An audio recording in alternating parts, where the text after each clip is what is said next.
There are 13 places in Ontario you are not allowed to enter. A Cold War bunker blasted 600 feet into granite beneath a northern Ontario city, designed to survive a direct nuclear strike, capable of housing 400 people for a month in total isolation and still sealed from the public today. A federal nuclear research site where the world's first major reactor accident happened in 1952, where a future American president spent 90 seconds at a time inside a radioactive core, helping clean up a disaster that Canada barely told anyone about. And a small island in Lake Erie that is the southernmost point of Canada. An island most Ontarians have never heard of, where you cannot legally set foot without federal authorization, surrounded by water you are free to swim in, and land you are forbidden to touch. These are 13 of them, and if you are new here, this is the kind of thing we do. Hidden history, restricted zones, places the official map does not tell you about. Hit subscribe so you do not miss what comes next. Number 13. The NORAD Underground Complex, North Bay, Ontario. Locals call it the Hole. That is what it looks like from the outside.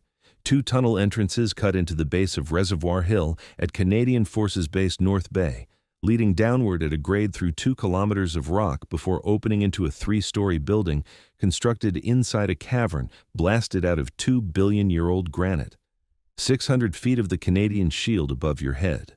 3 19-ton steel blast doors between you and the surface, and no way in without federal clearance. The NORAD North Bay Underground Complex was built between 1959 and 1963 at a cost of $51 million, with Canada funding 1/3 and the United States the rest. Its purpose was simple and terrifying. North Bay sat directly on the flight path that Soviet nuclear bombers would take to reach American cities. If the Soviets attacked, this bunker would be the last place left from which Canada could coordinate a continental defense response. As one Air Force officer put it, "We lose North Bay, we lose the continent." The complex was designed to house 400 people in complete isolation following a nuclear strike. It had a cafeteria, a barbershop, a gym, and a medical center. Its 2 massive Sage computers, nicknamed Bonnie and Clyde, weighed a combined 275 tons and occupied nearly 19,000 square feet of floor space. Operations ran 24 hours a day without interruption for 43 years. In October 2006, NORAD operations moved above ground. The Hole went quiet. It has sat largely empty ever since, maintained by the Department of National Defense, pumped continuously to prevent groundwater from flooding its caverns, used occasionally for storage, and once, in 2012, as a film location for a post-apocalyptic science fiction movie. The blast doors are still there. The tunnels still descend. The Canadian government has not decided what to do with it, and you cannot go in. Number 12. Chalk River Laboratories, Deep River, Ontario. There is a grassy mound in a clearing along the road leading into the Chalk River Nuclear Research Facility, about 180 kilometers northwest of Ottawa. The mound is not a geological feature, it is a burial. Underneath that grass, sealed in the earth since 1953, lies the calandria, the reactor core from Canada's NRX reactor. The core that partially melted down on December 12, 1952, in what is recorded as the world's first major nuclear reactor accident. The accident began with a series of human errors. Control rods failed to descend. A chain reaction accelerated beyond design limits. Hydrogen explosions hurled a 4-ton dome through the air. 1 million gallons of radioactively contaminated water flooded the reactor basement.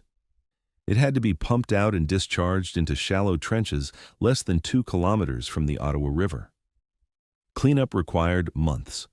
Workers were permitted 90 seconds at a time inside the core due to radiation levels.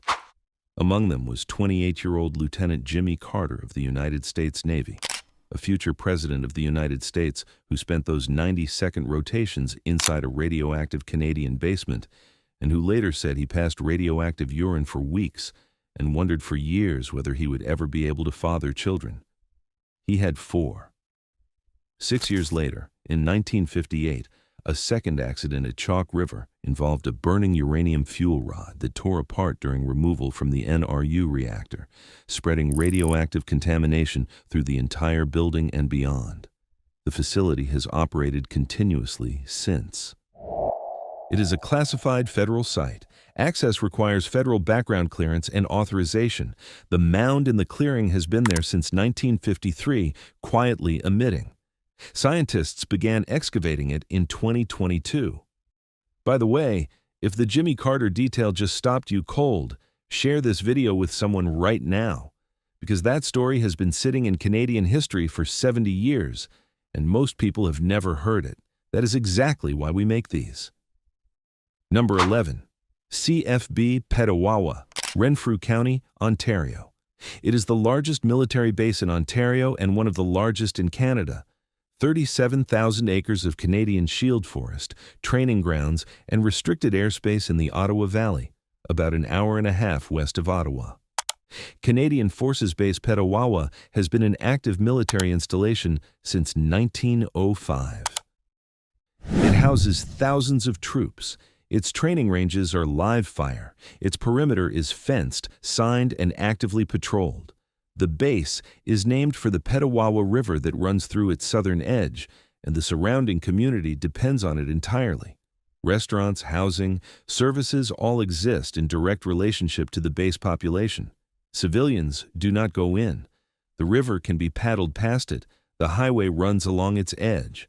But the 37,000 acres of what is now some of the most significant ecological terrain in the Ottawa Valley, shield forest, river systems, wetlands essentially untouched by development because no development is permitted, remains behind a fence that most Ontarians have never had reason to think about.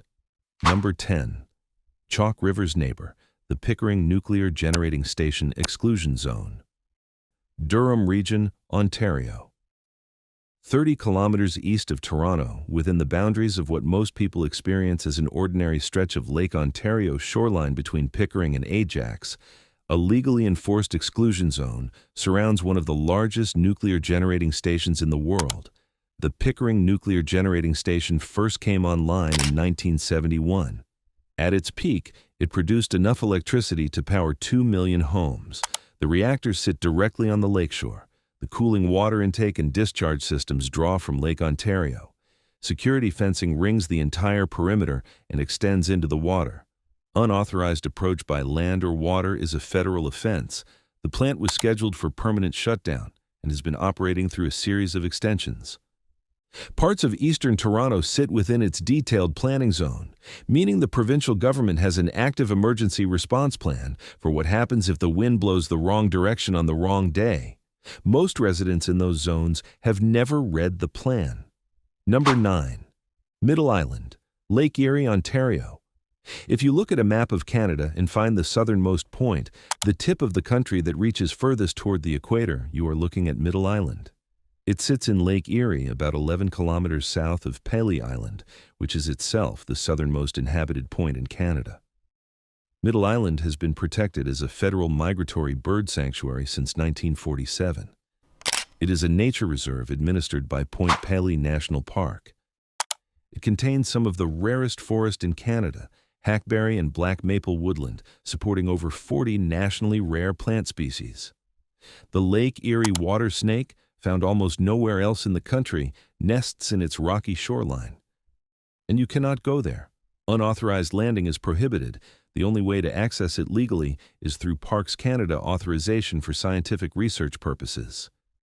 Every spring, millions of migrating birds stop on this island during their crossing of Lake Erie, one of the most significant avian migration corridors in North America. They use it because humans cannot follow. Number 8. East Sister Island, Lake Erie, Ontario. 12 kilometers east of Middle Island.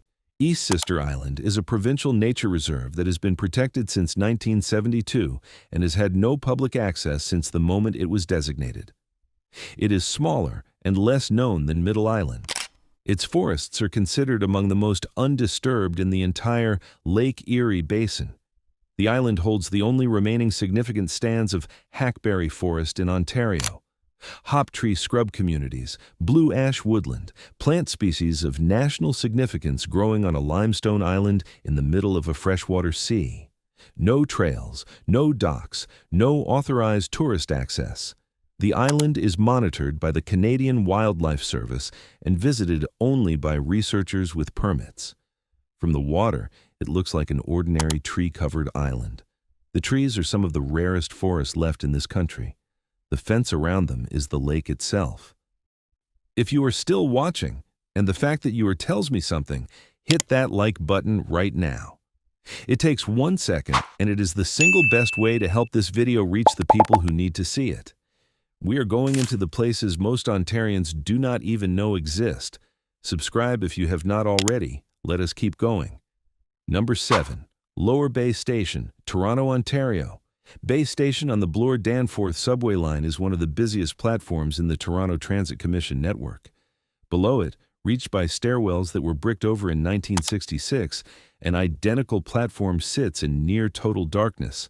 Same tiles, same columns, same dimensions, still signed for a line that never ran. Lower Bay Station was built as part of an experiment to interline Toronto's 2 subway lines and opened in February 1966.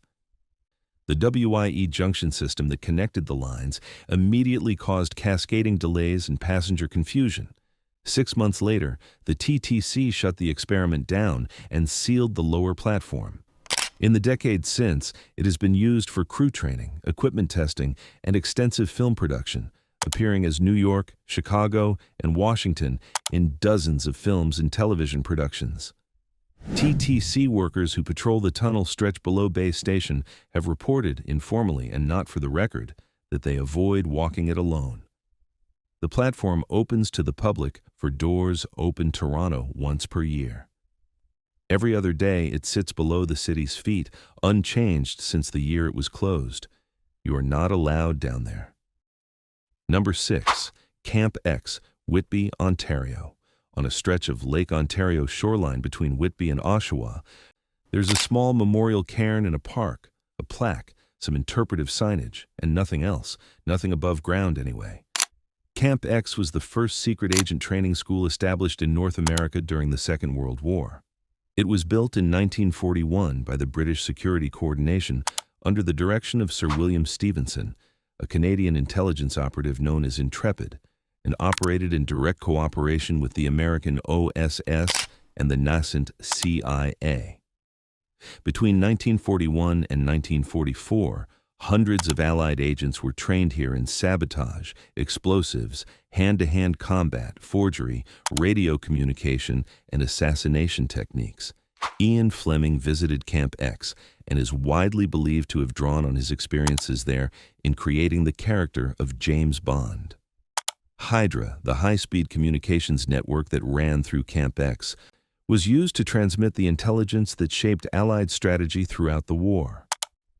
When the war ended, the facility was converted to various uses, and all original structures were eventually demolished. The land was transferred to the municipality. The park sits on the surface. What is beneath the surface, the foundations, the tunnel systems, the buried infrastructure of a wartime intelligence facility, is not open to the public and has never been excavated. The park is publicly accessible. What is under it is not. And if you did not know that Ian Fleming visited a World War II spy school in Ontario, share this video, because that is exactly the kind of thing that should not stay quiet. Number 5.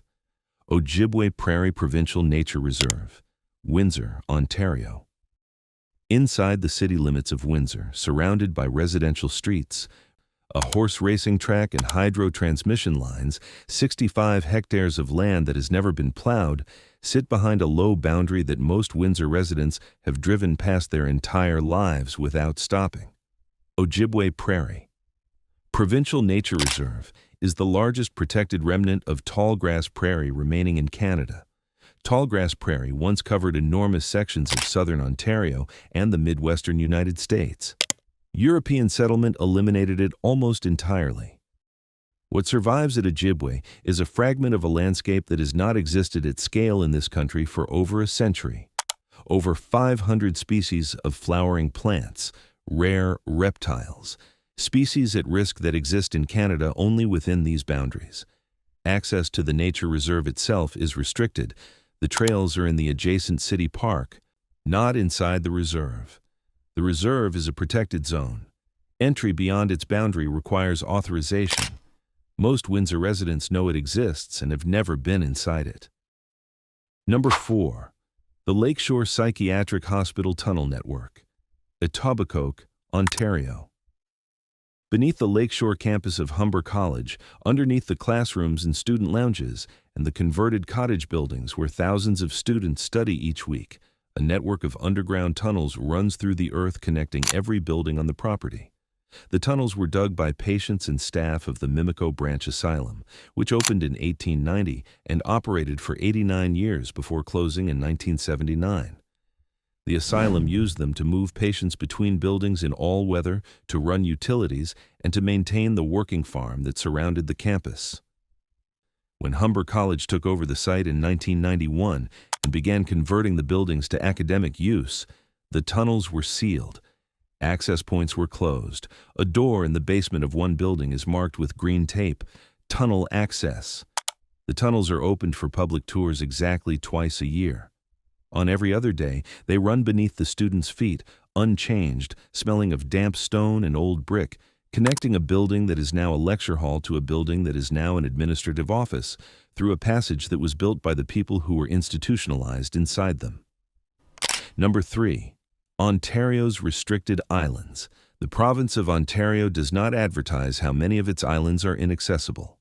Middle Island and East Sister Island mark the southern boundary of what is, effectively, a system of ecological reserves in western Lake Erie that have been allowed to exist precisely because no one can reach them easily. But the restriction of Ontario's islands is not limited to Lake Erie. The Toronto Islands, most of which are accessible by ferry, contain sections of restricted and protected ecological land where public access is limited or prohibited. Wards Island and Algonquin Island are residential communities accessible only by ferry, whose inhabitants live in a legal arrangement with the city that has produced decades of conflict over access and development rights. The western end of the Toronto Islands contains areas managed for ecological sensitivity where casual recreation is prohibited. And beyond the harbor, the lake contains dozens of islands, in Georgian Bay, in Lake Huron, in the Thousand Islands region, that exist under provincial nature reserve designation, federal bird sanctuary protection, or indigenous territorial authority, and that have been off-limits to the general public for decades. Ontario is a province defined by its water.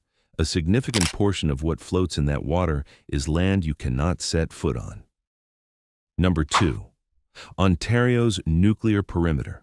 The province of Ontario sits at the center of Canada's nuclear energy infrastructure. The Bruce Nuclear Generating Station on Lake Huron, the Darlington Nuclear Generating Station east of Toronto, the Pickering Station to the east, Chalk River to the north. Each facility carries its own exclusion zone, a perimeter within which unauthorized presence is a federal offense, enforced by armed security under the nuclear security regulations.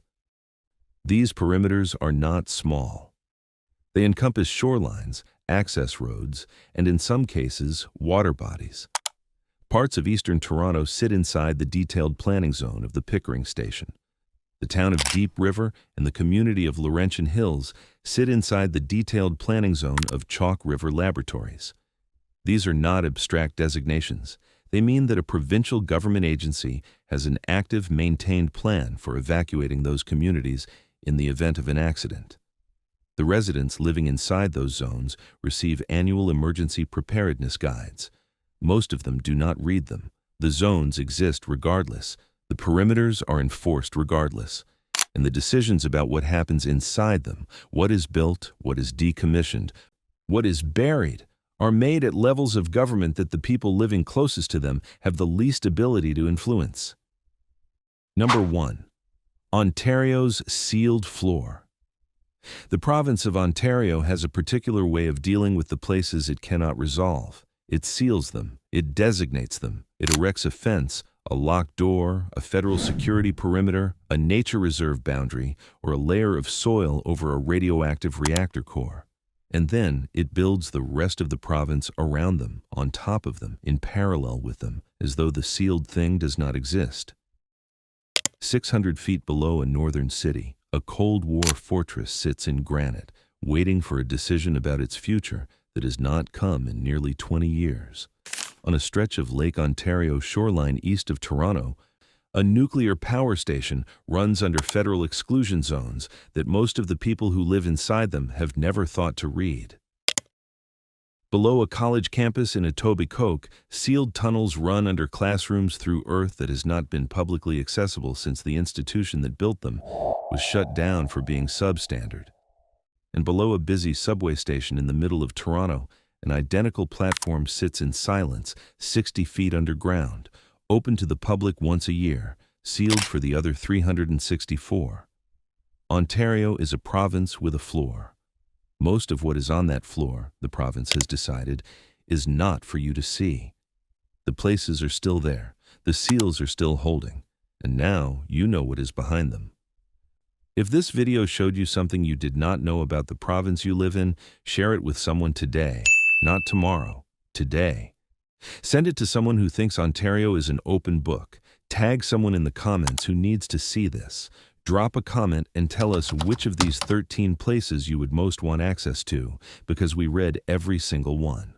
And if you are not subscribed yet, now is the time. We go to the places that are not on the official map. We find the history that did not make the brochure. Hit subscribe and turn on notifications so you never miss it. We will see you in the next one.